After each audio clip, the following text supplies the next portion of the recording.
Lisa, fleeing debt collectors due to her husband's debts, found refuge in a secluded forest. Determined to create a hidden shelter, she dug a tunnel 3 feet deep under a sturdy tree, forming a spacious room with distinct sleeping and cooking areas. She crafted a fireplace with a chimney to vent smoke, dug a stove pit, and fashioned a cozy sleeping space with a pillow and shelf. Lisa gathered branches from the jungle to construct a lightweight door, camouflaging it with forest weeds for secrecy. Completing her hideaway, she enjoyed the simplicity and freedom it offered, cooking dinner over a fire before settling into her comfortable bed for the night. This shelter, concealed in the wilderness, provided Lisa with security and solace amidst her troubles. How would you rate her creativity out of 100?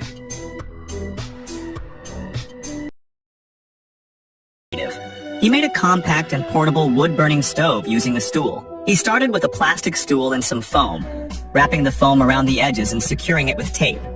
Then, he filled the bottom of the stool with damp, fine sand. Leveling it and placing a small piece of wood in the middle, he added foam for the fuel inlet and filled the stool with cement mortar, pressing it down and inserting wire for reinforcement. He added a piece of foam in the middle and a wire mesh on top for the ash outlet, then covered it with more cement mortar. He placed a larger piece of foam on top and smaller foam pieces around the edges, filling the 4 corners with cement and wire for reinforcement to form the stove legs. After the cement dried, he removed the foam, poured boiling water over it to detach the stool, cleaned the surface, and removed the wood. Finally, he made the stove's legs with a concave cardboard piece and more cement. The stove works great, with a strong flame perfect for boiling water or cooking. What do you think of this creative wood-burning? This woman is truly impressive. After having an argument with her husband, she left home and decided to turn a cave into a house. With a small shovel, she cleared the ground quickly. She needed yellow clay to smooth out the stove inside, so she collected stones and worked non-stop, even with lightning and thunder outside. She had to finish before dark to ensure the cave would be a safe place to stay, protecting her from wolves or leopards at night. She used cut logs to make a bed frame, leveling each one carefully. She coated the ground with yellow clay and placed the logs tightly together to create a wooden floor. For the larger gaps, she filled them with small wood pieces. She then added a thick log as a support column, drilling a hole to fit between 2 logs. She reinforced the door frame and latch, and finally, she used plastic wrap to seal the cave entrance. Her rain-proof and bug-proof cave shelter was now complete. How would you rate her creativity on a scale from 1 to 10? This is the most creative chicken coop I've ever seen. Each chicken has its own little room, like a small cottage. It's clean, hygienic, and helps chickens lay more nutritious eggs. Here's how to make it. First, take a large old plastic pipe and mark circles on it with a marker, using a 30 centimeters diameter cardboard. Draw circles every 2 centimeters. Wear gloves for safety, drill holes along the marked circles, and cut out the circles. Sand the edges to prevent scratches. Next, place a round board inside the pipe to separate the rooms, giving each chick its own space. Glue the boards in place to ensure stability. Attach wooden planks to both ends of the pipe for support and screw them in. Fill the gaps with sponges and trim the excess with a blade. Finally, prepare some straw to place inside each section of the coop, making it more comfortable for the hens. Are you interested? Like and follow for more interesting inventions. A talented local craftsman created a mini hydropower station from scratch. He began by splitting a water channel and installing a PVC pipe.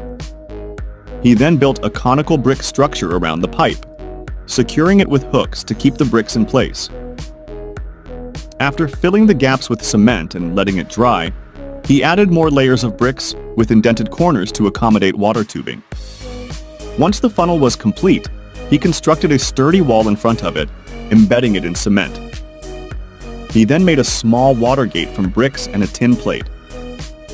After coloring the funnel, he created a fan from iron plates and a steel rod, which he connected to a generator. Once the setup was complete, he wired a string of lights to the generator, installed the water gate, and tested the system. Water flowing through the funnel spun the fan, powered the generator, and lit up the lights, providing electricity for his village. This is unbelievable. An old iron bucket can be so useful. Watch to the end to see how Uncle used his unique craft to make his first million. Uncle cut a gap in an oil drum, installed 2 hinges and a deadbolt, creating a door. He then cut the drum 1/3 of the way, added 3 lotus leaves, and opened the barrel fully. Building brick walls on the ground, he placed the drum on top and secured it with triangular bricks. Next, he built a semicircular wall inside the bucket, leaving an opening for wood. An iron pipe with drilled holes was inserted into the wall, connected to an external air inlet. He lined the barrel with bricks and filled the gaps with cement, painting it blue with red brick patterns. Uncle added an intake pipe and a wood inlet, lighting firewood with a hairdryer for increased firepower. The stove can cook, boil, and even barbecue. This wood stove saves a lot on gas bills. If you like this, give it a thumbs up and share. See you next time. Thanks for watching. Can you believe it? This blue plastic barrel is actually a portable power source with a capacity of 1 million powers. It can power an entire house during an outage and costs only $20 to make. Here's how it works. First, find a large blue plastic barrel and remove the lid. Cut a 2-meter copper pipe into 2 pieces, then connect them with a magnet. Place the copper pipe in the barrel, supported by an iron rod. Crush some coal blocks and fill the barrel with the coal, leaving the ends of the copper pipe exposed. Drill 2 holes in the lid for the copper pipe ends and secure it. Mark the positive and negative poles on the lid. Drill a larger hole and add acidic or alkaline rainwater. Then seal it with hot melt adhesive. Connect a charger to the poles and charge the battery for 4 hours. Use a multimeter to check the voltage and test with a wire to see sparks. Try lighting a bulb to see the stable voltage.